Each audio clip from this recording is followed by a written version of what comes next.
Dios les continúe bendiciendo, hermanos. Damos gracias al Señor por esta hermosa oportunidad que nos da de estar en su casa para venir a alabar y adorar y bendecir su santo y bendito nombre y gozarnos en su presencia y disfrutar de las cosas hermosas que Dios tiene para cada uno de nosotros. Y vamos a prepararnos, vamos a esperar que tomemos nuestros respectivos asientos, nos acomodemos.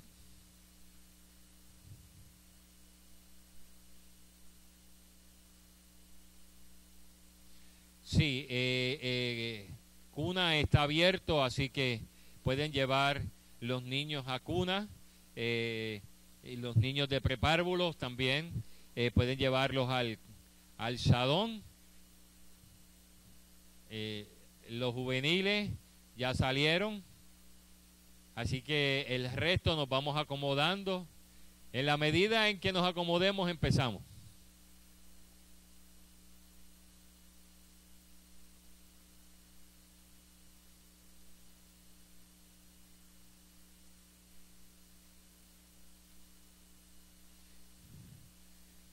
Finalmente, aunque por problemas técnicos tuvimos que retrasar el comienzo de la transmisión, pero me informaron que ya se está transmitiendo a través también del internet.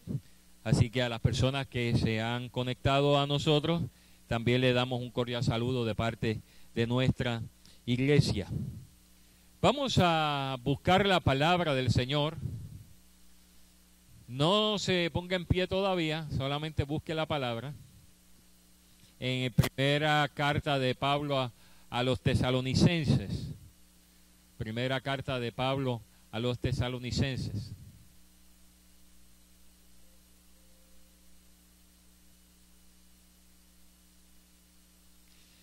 ¿Y qué decía ahí? ¿Qué decía ahí por ahora? Pero vaya buscando la palabra del Señor en primera de Tesalonicenses. Porque quiero comenzar haciéndole unas preguntas para ver quién está dispuesto a contestarlas. Y la primera pregunta con la que yo quiero comenzar este tema es: ¿te atreves a ser utilizado como ejemplo o modelo públicamente? ¿Te atreves a ser utilizado como ejemplo o modelo públicamente? Que te seleccionen a ti y digan, tú vas a ser el ejemplo o el modelo. ¿Te atreverías? ¿Cuántos se atreverían a ser ejemplo o modelo? La segunda pregunta: si fueses utilizado como ejemplo o modelo, ¿qué pensarías que piensa la gente de ti? ¿Qué tú crees que la gente piensa de ti? Y la tercera de las preguntas que vamos a discutir hoy es: ¿crees que te quisiera imitar la gente? ¿Crees que te quisiera imitar la gente? Tres preguntas que tienen que ver con el modelaje, con el ser ejemplo, con que la gente vea en nosotros realmente alguien a quien ellos quisieran imitar. Por tanto, hoy vamos a hablar de una forma personal, pero vamos a hablar de una forma congregacional. Porque vamos a estar leyendo 3 versículos bíblicos, aunque puede que utilice algunos otros, de primera de Tesalonicenses capítulo 1 y los versículos del 2 al 4. Y vamos a hablar de una iglesia que modela. Una iglesia que modela. Primera de Tesalonicenses capítulo 1 y versículos del 2 al 4. Ahora si nos ponemos, buscamos la palabra del Señor y luego que leamos la palabra del Señor, vamos a orar. Y dice la palabra del Señor así en el nombre de Jesús. Damos siempre gracias a Dios por todos vosotros, haciendo memoria de vosotros en nuestras oraciones, acordándonos sin cesar delante del Dios y Padre nuestro de la obra de nuestra fe, de vuestra fe, del trabajo de vuestro amor y de vuestra constancia en la esperanza en nuestro Señor Jesucristo, porque conocemos, hermanos amados de Dios, vuestra elección. Señor, te damos gracias por tu palabra. Permite, Dios, que tú a través de ella ministres a nuestra vida. Nos dirijas, Padre Santo, para entender esta enseñanza tan hermosa y profunda para nuestra vida. En tus manos, Señor, nos ponemos en el nombre de Jesús. Amén y amén. Pueden sentarse, mis hermanos. Es interesante porque la forma en que queremos compartir la palabra en el día de hoy es cuando hablamos de lo que es iglesia. Normalmente, usted le pregunta, ¿para dónde usted va? Y entonces usted dice, para la iglesia. ¿Verdad que sí? Y cuando dice para la iglesia, a lo que usted se está haciendo referencia es al templo. Por tanto, normalmente utilizamos iglesia como concepto de templo, cuando lo correcto es voy para el templo. Hoy, esta mañana, cuando yo venía para acá, tuve que detenerme a echar gasolina, porque usted sabe que si el carro está en E, dice échale. Y tuve que pararme a echar gasolina, así que como estoy vestido con corbata y todas esas cosas, una persona que entra detrás de mí, muy amable la persona, me dice, ¿va a trabajar? Y yo le dije, no, voy para la iglesia. Así que yo mismo usé el concepto, voy para la iglesia, porque es la expresión común de entender que vamos para el templo. Pero hoy no queremos hablar de iglesia como el contenido del templo, sino como la congregación de los que se reúnen en el templo, que se constituyen iglesia. Por tanto, cuando usted dice que voy para la iglesia, usted lo que está diciendo es que va para donde usted mismo, si usted es iglesia. ¿Me entendió? Así que vamos a hablar de iglesia no como templo, sino como la congregación de los santos que se reúnen no solamente en morada de paz, sino alrededor del mundo como parte del cuerpo de Cristo. En esta primera carta que el apóstol escribe a los hermanos de Tesalónica, comienza con un saludo. Luego de que lo saluda, inmediatamente pasa primero a expresar su gratitud a Dios por todos los hermanos de Tesalónica. Y es interesante porque vamos a ver en estos versículos que es una expresión de el apóstol Pablo de por qué le da gracias a Dios por los hermanos de Tesalónica. Así que lo vamos a ver al apóstol Pablo hablándole a Tesalónica en estos versículos, pero diciéndole a Dios, diciéndole a los hermanos lo que le dice a Dios cuando ora con respecto a los hermanos de Tesalónica. Y las primeras dos expresiones que nosotros vemos de lo que el apóstol Pablo dice, donde no vamos a entrar en muchos detalles sobre ella, pero dice, primero, damos siempre gracias a Dios por todos ustedes. Eso es lo primero. Damos gracias a Dios por cada uno de ustedes. ¿Usted da gracias a Dios por su hermano? Dice, gracias a Dios por el hermanito. Hoy vamos a dar muchas gracias a Dios por los hermanitos.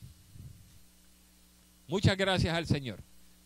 Por el hermanito que está a su lado, el que está atrás, el que está al otro lado. Yo no sé si usted da gracias, Señor, por unos hermanitos más que por otros. Porque aquel hermanito se me hace difícil amarlo.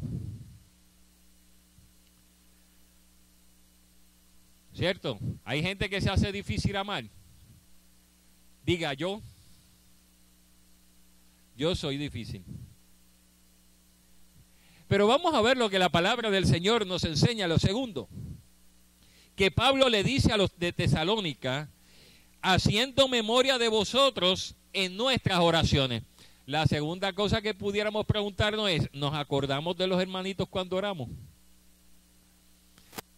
¿Nos acordamos del hermanito o la hermanita cuando oramos? Luego entonces que el apóstol Pablo hace esta expresión, porque queremos entrar al versículo 3, que es lo que realmente queremos discutir en esta mañana, de ese modelaje o esa iglesia que es modelo.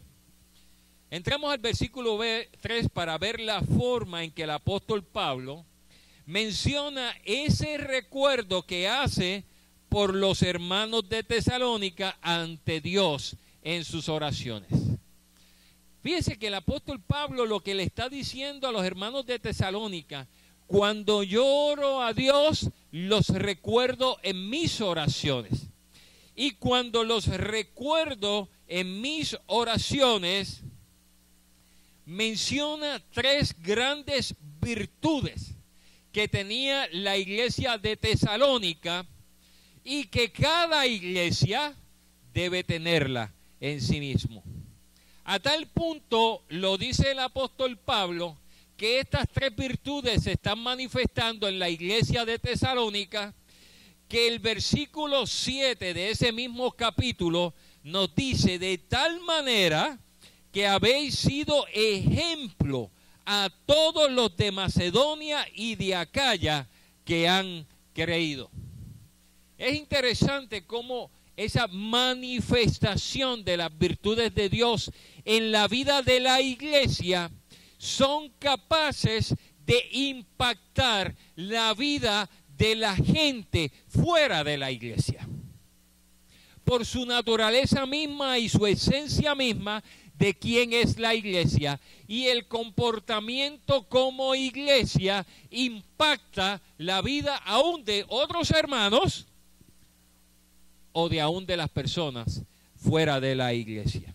Así que nosotros vamos a recorrer en esas tres virtudes, grandes virtudes, que no es la única, en el único texto bíblico que se menciona, está a través de las cartas paulinas, están mencionando estas tres virtudes que son esenciales, que se manifiesten. Pero vamos a ver cómo el apóstol Pablo menciona estas virtudes en ejecución, en acción.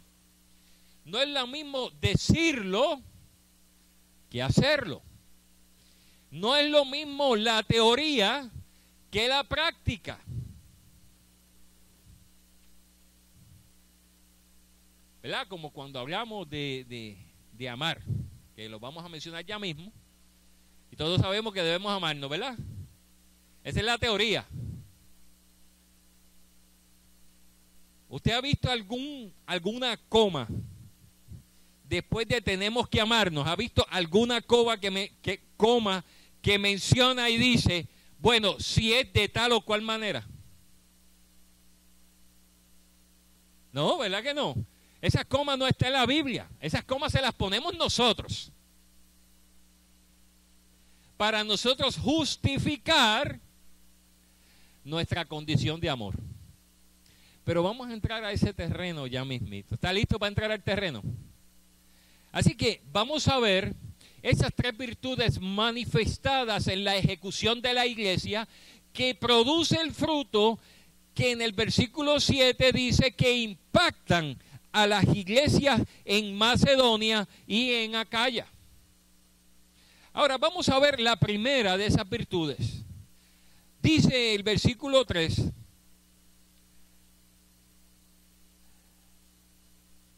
la obra de vuestra fe. Así que empezamos, obra de vuestra fe. Esa es la primera virtud, habla de la fe. Pero aquí de lo que está hablando es de la obra de vuestra fe, o de la obra de la fe que ustedes tienen. Lo primero que Pablo quiere resaltar es que la iglesia se movía en la fe que habían experimentado en Cristo Jesús. Se movían, actuaban en la fe que es en Cristo Jesús, Señor nuestro. Ahora, lo interesante de esto es que lo que Pablo está diciendo es que no es una fe estática o una fe muerta en sí misma. Y miren lo que dice Santiago capítulo 2, que muchos de ustedes ya lo han escuchado anteriormente. Versículo 2, versículo 17 de Santiago. Le pedimos a los hermanos allá, no se han dado cuenta que está sonando algo acá. Gracias, hermano. Dice, así también la fe, sin obras, si no tiene obras, es muerta en sí misma. Ahora miren lo que dice Gálatas, capítulo 5 y versículo 6, hablándonos precisamente de la fe. Dice Gálatas capítulo 5 y versículo 6, porque en Cristo Jesús ni la circuncisión vale algo, ni la incircuncisión, sino la fe que obra por el amor.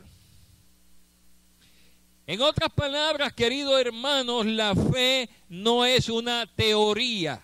La fe no es algo que se conoce. Y cuando usted le pregunta, ¿y qué es fe?, la mayoría de la gente le puede dar una explicación teórica de lo que es la fe. ¿Verdad? ¿Y la fe es qué? ¿La certeza qué? ¿Y la convicción? Y lo sabemos. La pregunta no es si lo sabemos.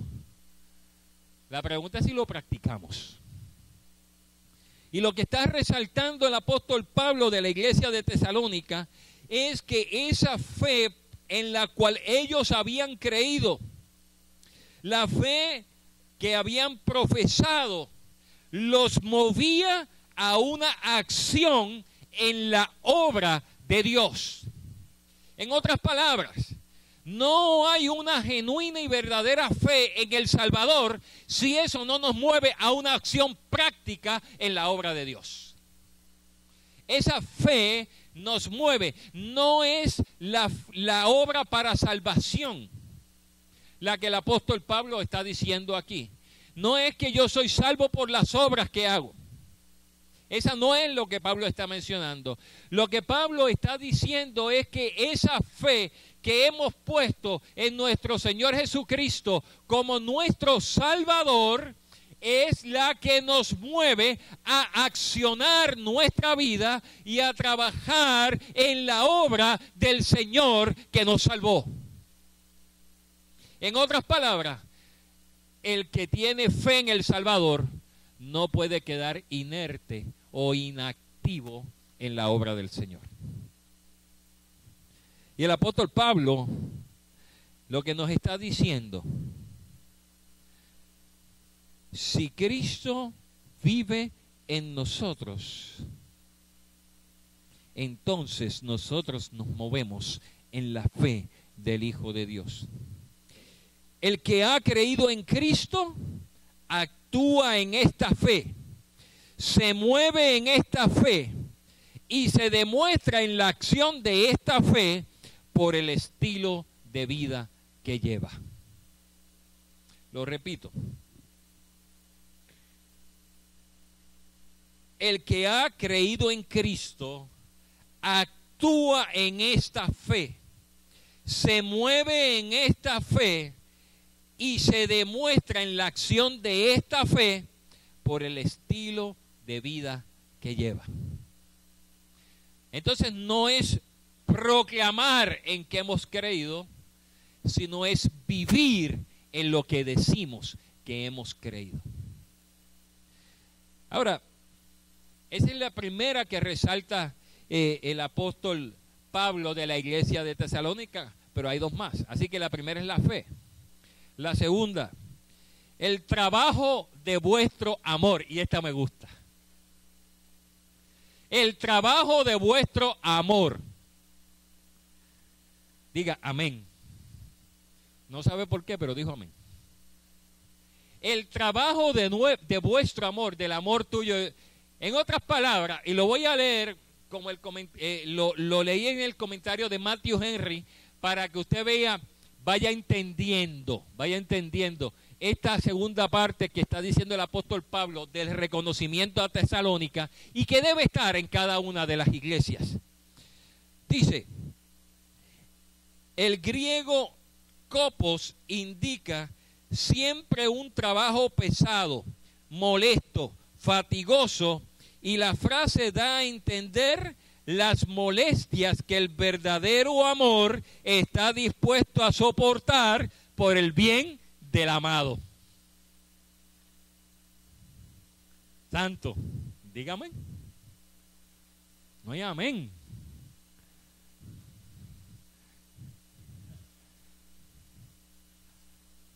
¿Quiere que se lo lea de nuevo? Porque fue que lo leí muy rápido y por eso fue que no dijo amén. Se lo leo de nuevo. El trabajo de vuestro amor es lo que está reconociendo el apóstol Pablo a la iglesia de Tesalónica. Y se lo leo como lo describe el comentario de Matthew Henry. El griego kopos indica siempre un trabajo pesado, molesto, fatigoso. Y la frase da a entender las molestias que el verdadero amor está dispuesto a soportar por el bien del amado.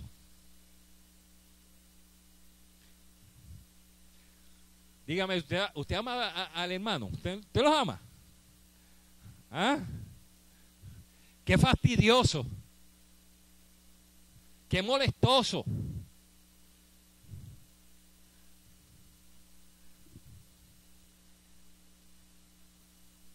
Aleluya.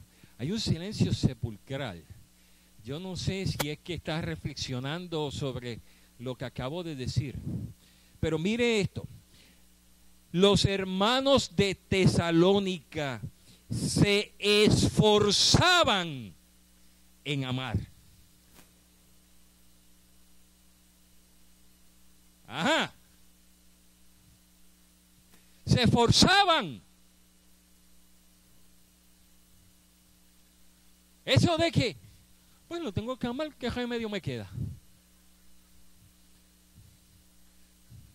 Pues tengo que amarlo. Y usted dice, es que no está fácil. Es que no está fácil. No es fácil amar al pastor. Para no coger a nadie de ejemplo, ¿verdad? Me tiro yo mismo. No está fácil. Oye, esta expresión, ¿verdad? Hay unos hermanos, hay unas personas que se dejan querer. Pero hay otros que están difíciles. Le tengo una noticia, usted es uno de esos.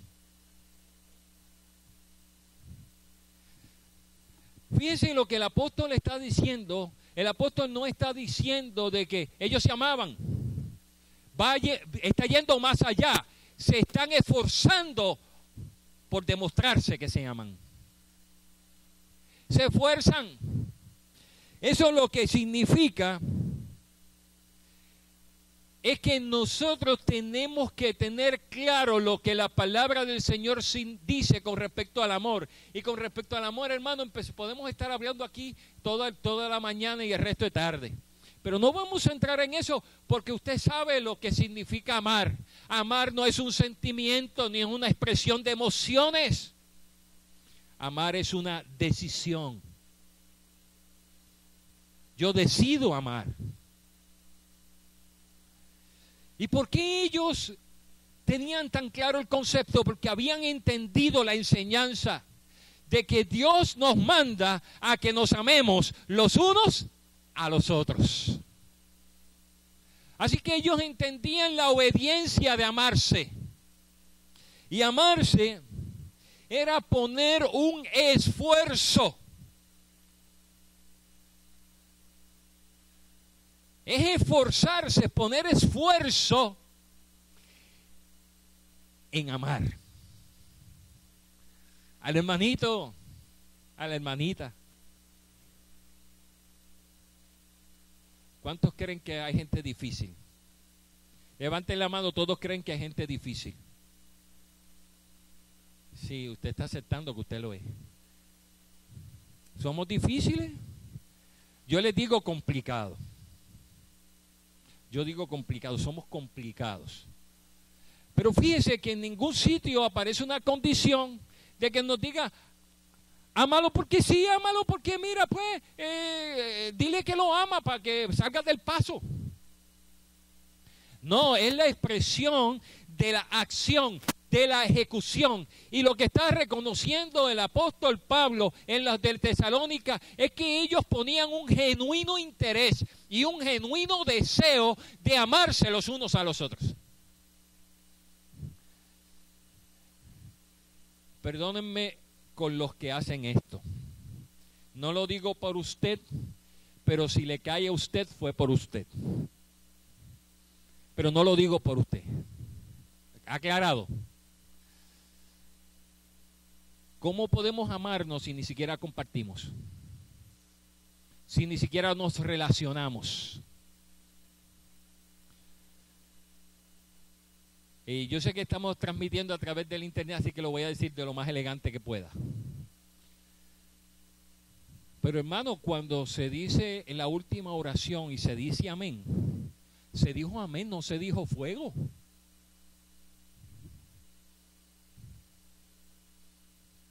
Y es como si fuera fuego.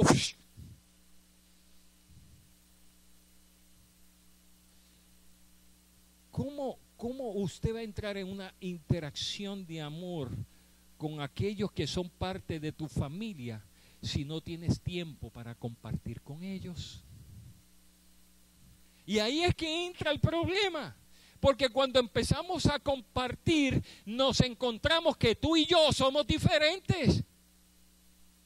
Tú piensas de una manera y yo pienso de otra. Yo fui criado de una manera, tú fuiste criado de otra. Pero Dios nos ha unido en un solo cuerpo. Y nos ha dicho, son un solo cuerpo, somos iglesia, la iglesia de Jesucristo. Y la iglesia de Jesucristo se ama a pesar de que seamos diferentes.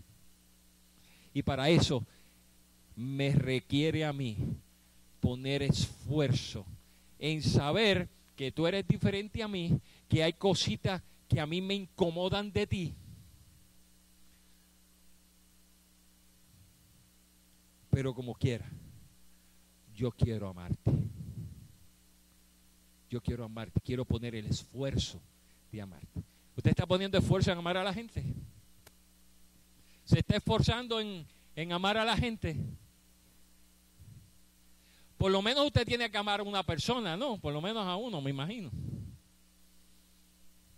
¿Cuántos se aman a sí mismos? ¿Usted se ama a sí mismo? ¿Y qué dice la palabra? Ay, santo, si como quiera terminamos en el mismo sitio.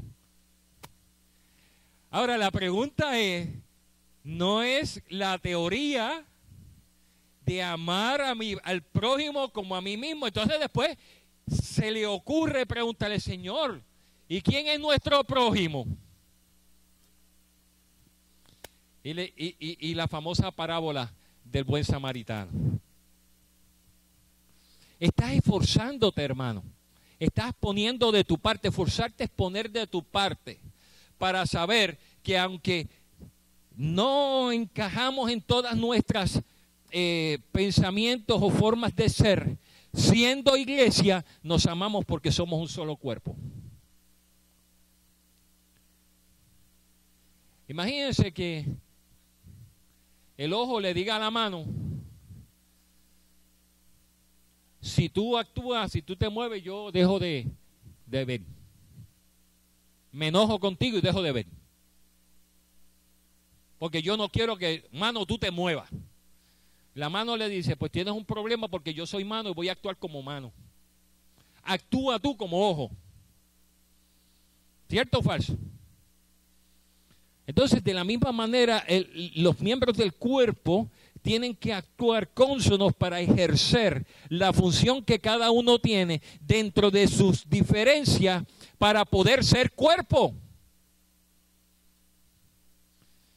Y dice, la iglesia de Tesalónica se esforzaban, trabajaban en el amarse. La tercera,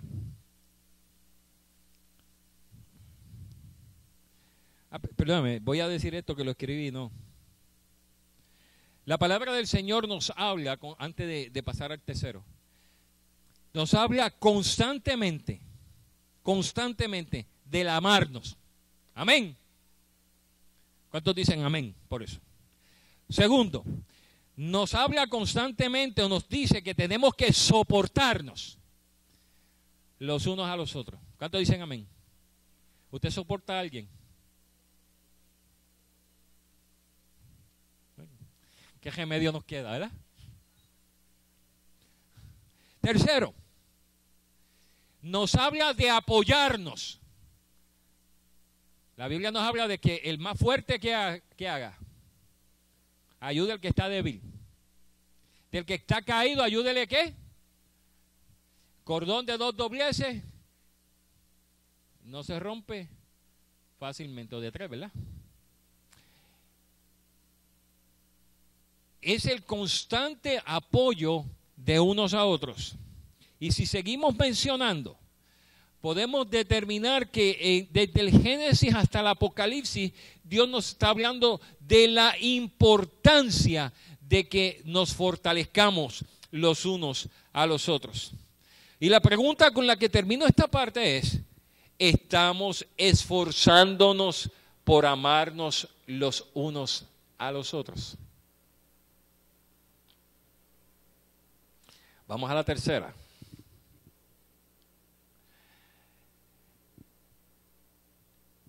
Fíjense lo que dice el versículo.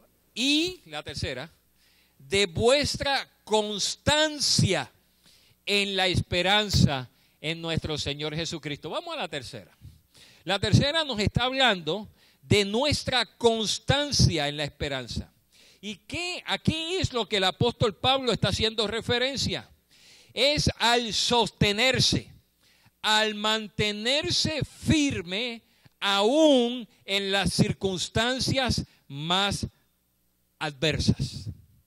Ahora, esto que el apóstol Pablo está diciendo no es una mirada de resignación, como decir, pues, eso es lo que hay, eso es lo que trajo el barco, ¿qué voy a hacer? Esa no es la actitud de lo que está hablando Pablo de la iglesia de Tesalónica. Es una fortaleza interior de que en medio de las dificultades y los obstáculos, esta esperanza nos mantiene a estar enfocados y puestos los ojos en Jesús, el autor y consumador de nuestra fe. Entonces, lo tercero que está reconociendo el apóstol Pablo de la iglesia de Tesalónica es que están arraigados en la esperanza de en quien han creído. Ahora, es interesante. ¿Cuántos creen que Dios es nuestro proveedor? ¿Lo cree? Y en momentos de las dificultades también. Y en momentos de la alacena vacía también. Vivimos asustados.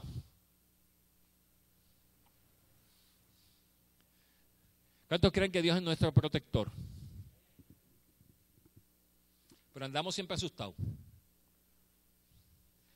Creemos que Dios tiene cuidado de nosotros. Yo escucho mucho esta proclamación. No hay justo desamparado, ni su semiente que mendigue pan. Pero eso es la teoría. La constancia en la esperanza es no entender en quién hemos creído, es vivir en quien hemos creído. Es vivir en esa esperanza de en quién hemos creído, en la esperanza de quién es nuestro Señor Jesucristo. Y que sabemos que aún en medio de las dificultades más severas, no nos vamos a rendir porque nuestra confianza está puesta en Él. Hermano, y la pregunta es, si eso es una realidad en nuestra vida, entonces, ¿por qué tenemos tantas personas, aún dentro de las congregaciones, con depresiones severas, con angustias, con quebrantos? Es más, hay personas que usted le pregunta cómo están y mejor no le pregunte eso. Porque cuando le pregunta cómo está, bendito Dios, usted va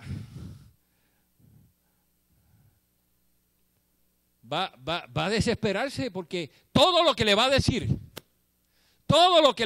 es lo malo que le ha pasado. Y después le termina diciendo, pues mijo, pero ahí estamos en la lucha como se pueda, porque es verdad, no hay más nada. ¿Usted piensa que esa actitud del corazón es la que Dios quiere para sus hijos? El Señor nunca dijo que no íbamos a tener dificultades. El Señor nunca nos dijo que no nos iban a rechazar. El Señor nos dijo que aun cuando vengan los momentos difíciles a nuestra vida y las circunstancias difíciles en nuestra vida, confía porque Él ha vencido al mundo. Y esa es la teoría. Pero Pablo está diciendo, iglesia de Tesalónica, ustedes son constantes en la esperanza. Tienen constancia en la esperanza, provistas por el Señor. Y el Señor nos ha dicho que va a protegernos de esta vida presente y provista por Él, y nos va a dar una vida eterna junto a Él. Y nos ha ofrecido que nosotros vivamos en esa vida abundante. No en una vida en la que no podamos tener algún tropiezo, alguna dificultad o alguna situación, sino que nosotros tenemos que confiar que si yo estoy viviendo para agradarle al Señor, el Señor se encargará, porque no nos dejará que seamos ni tentados, ni hacernos caer más allá de las fuerzas que nosotros en nuestra propia naturaleza podemos resistir. Pero nos dice más. Nos dice, pero si viene la tentación, junto a la tentación, yo te voy a dar la salida. Así que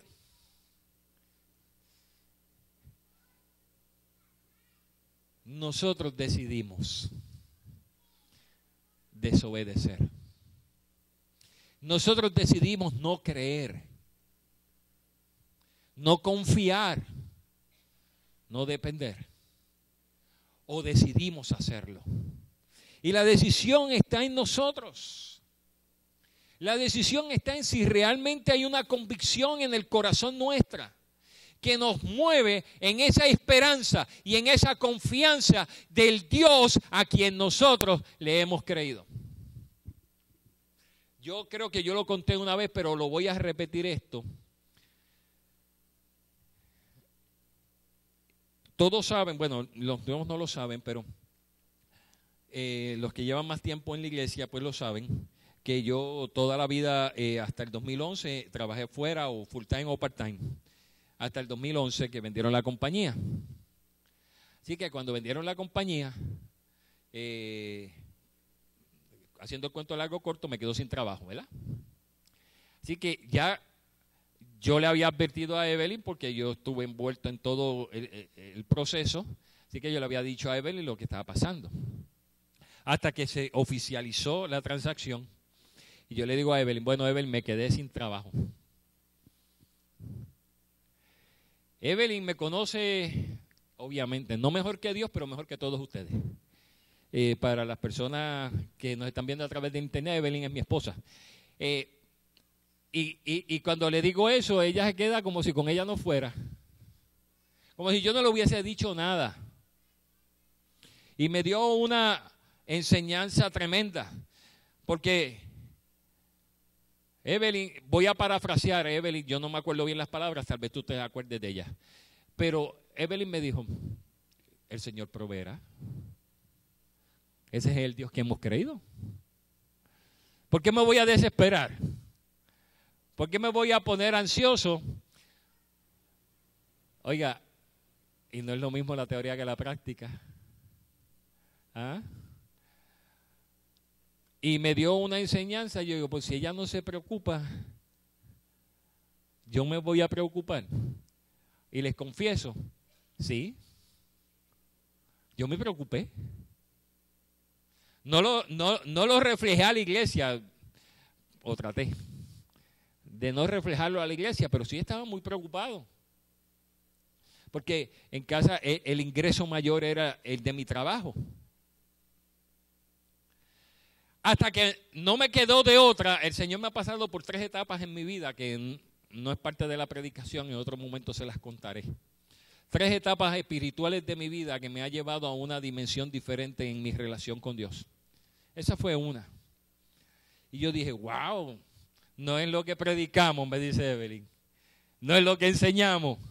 Que Dios es nuestro proveedor y que tiene cuidado de sus hijos y que no hay justo desamparado ni su simiente que bendiga pan y que Dios tiene todo en sus planes y el control de sus hijos y que Dios hace con sus hijos conforme a su propósito y su voluntad. Sigo diciendo. Pero esa es la teoría. La práctica es vivir por lo que decimos creer. Y me tocó ese momento. Y estamos en el 2016, hace 5 años de eso, y en casa jamás ha faltado nada, gracias al Señor. Porque no somos nosotros, no son nuestros méritos, son los méritos de Cristo. Es Él y a Él es que le debemos todo. Y cuando nosotros entendemos, entonces dice, es la constancia en la esperanza. Es saber que aún en los momentos más difíciles, en los momentos más adversos, en los momentos más complicados de nuestra vida, nosotros dependemos del Señor porque sabemos en quién nosotros hemos creído. Y no nos dobla las rodillas, sino para clamar delante de la presencia del Señor y decirle, Señor, estoy en esta situación, necesito tu socorro en mi vida. Y ahí va a estar el Señor para socorrer nuestra vida. Entonces termina el apóstol Pablo diciendo, porque conocemos, hermanos amados de Dios, vuestra elección. Y lo que Pablo termina diciéndole, y si quiere seguir más, hay más información hermosa ahí en ese primer capítulo del libro de Tesalonicenses. Lo que Pablo está diciendo o haciendo referencia es a la elección que Dios hizo de ellos como iglesia.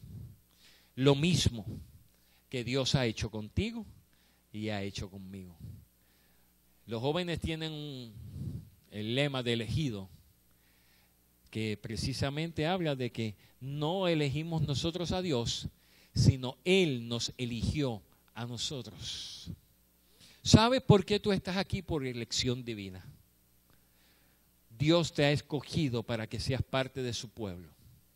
Y como parte de su pueblo, Dios quiere que como iglesia, no como congregación, como iglesia, cada uno de nosotros aprendamos primero, a tener una fe activa.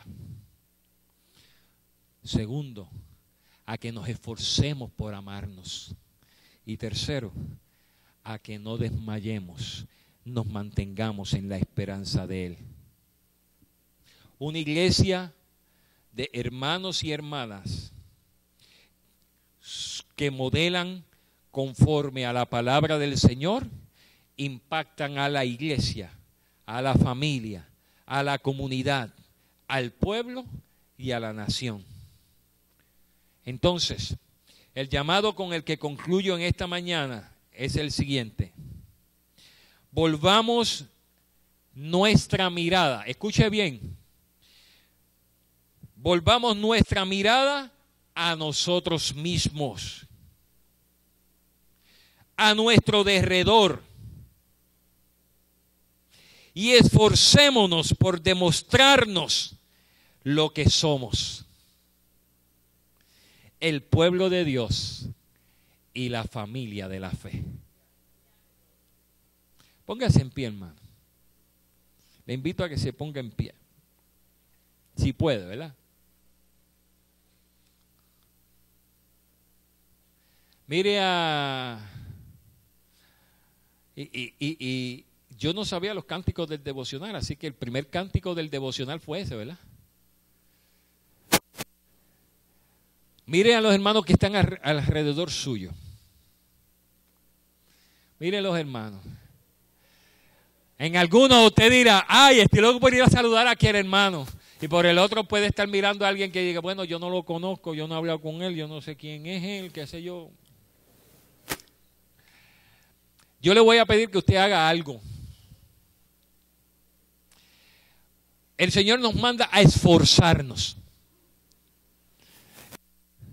Por si acaso pasa que aún habiéndolo dicho, alguien cuando se dice amén a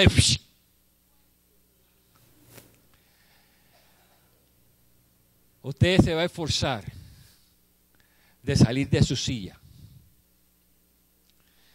Y yo no quiero ser tan dramático de decirle, si se queda en su silla, le voy a decir su nombre desde acá al frente. No quiero esforzarme tanto. Usted va a salir de su silla y usted se va a esforzar por buscar a una persona que apenas usted conoce o que no ha compartido mucho. Y sea honesto. Dígale, hermano, tal vez yo no hemos compartido mucho, no le conozco, pero ¿sabe qué? Yo quiero aprender a amarle en Cristo Jesús. Así que no tenga prisa de quédese para conocerle. Dele un apretón de mano si usted quiere hacerlo. Dele un abrazo en el amor del Señor si usted quiere hacerlo. Tal vez hay gente difícil. Yo soy difícil.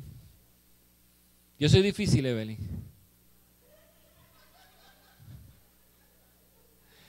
Pues tengo que ir a darle un abrazo a Evelyn, ¿verdad?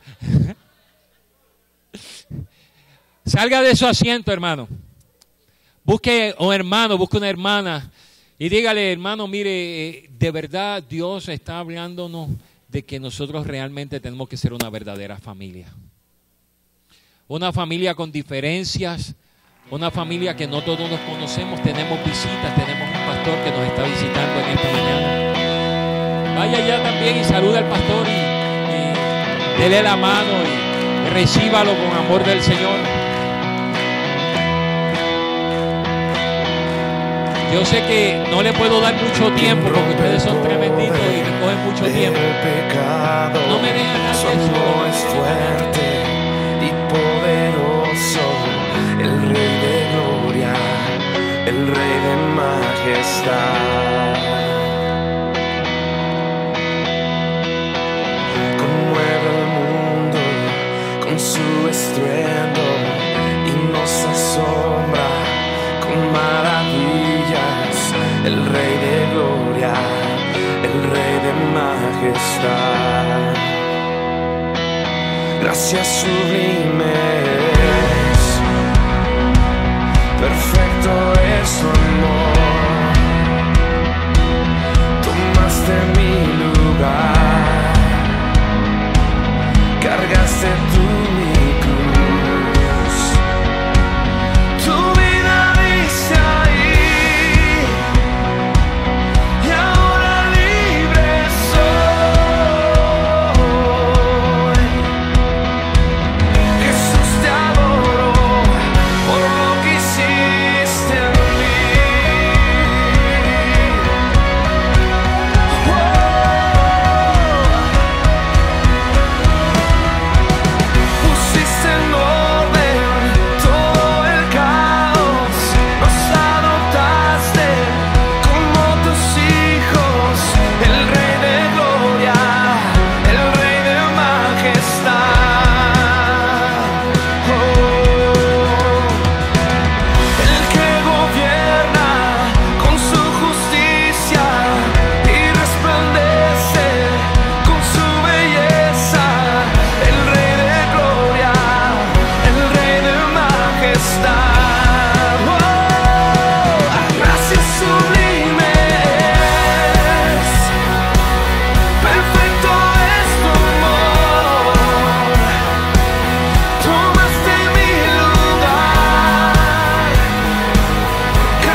Digno es el Cordero de Dios, digno es el Rey que la muerte venció, digno es